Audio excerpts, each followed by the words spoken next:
పంచాయతీ ఉద్యోగులకు జీతాలు ప్రభుత్వ ఉద్యోగుల తరహాలో ప్రతి నెల వేతనాలు చెల్లింపట ఉపాధి బిల్లులు కూడా మంజూరు చేయండి ముఖ్యమంత్రి రేవంత్ రెడ్డి ఆదేశాలు.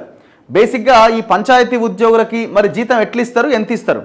ఫర్ ఎగ్జాంపుల్ ఒక విలేజ్లో అక్కడ ఒక ఇద్దరు ఎంప్లాయీస్ ఉంటే ముగ్గురు నలుగురితో కూడా పనిచేయిస్తున్నారు. దీనివల్ల ఏమవుతుందంటే ఆ వచ్చిన అమౌంట్ని ఆ నలుగురికి పంచుతున్నారు.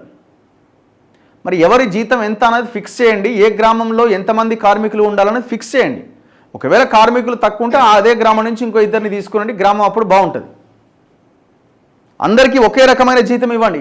ఆయన ఇంకొకటి, ఇదే గ్రామీణ అంటే ఈ పంచాయతీల్లో ఉన్న ఉద్యోగులు పెద్ద ఎత్తున కేసీఆర్ గవర్నమెంట్ హయాంలో ఆందోళన కూడా చేశారు. వాళ్ళు ఏమన్నారు, మున్సిపల్లో పనిచేసే ఉద్యోగులని మమ్మల్ని వేరే రకంగా చూస్తున్నది చాలా తప్పు,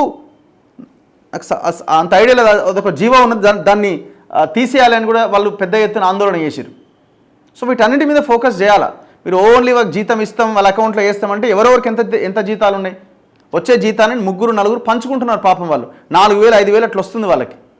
ఆలోచించండి. ఎందుకంటే వీళ్ళంతా ఎవరండి, అంతా మన తెలంగాణ వాళ్ళే.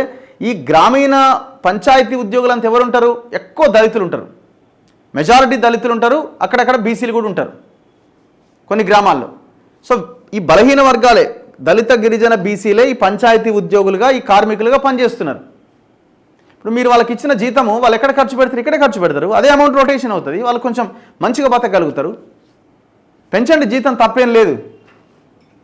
గ్రామ పంచాయతీల్లో పనిచేస్తున్న ఉద్యోగులకు ముఖ్యమంత్రి శుభవార్త చెప్పారు. పంచాయతీల్లో పనిచేస్తున్న 92,351 మంది ఉద్యోగులకు ఇకపైన ప్రభుత్వ ఉద్యోగుల తరహాలోనే ప్రతి నెల వేతనాలు చెల్లించాలని ముఖ్యమంత్రి రేవంత్ రెడ్డి అధికారులను ఆదేశించారు. పంచాయతీరాజ్ గ్రామీణాభివృద్ధి శాఖ అధికారులతో ముఖ్యమంత్రి గురువారం సమీక్ష నిర్వహించారు.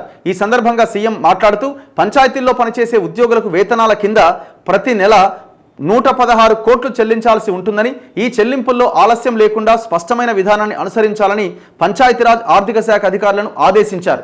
ప్రత్యేక నిధి ఏర్పాటు చేసి గ్రామస్థాయి ఉద్యోగులని జీతాలను ప్రతి నెల వాళ్ళ అకౌంట్లో వేయాలన్నది ముఖ్యమంత్రి ఆలోచనట.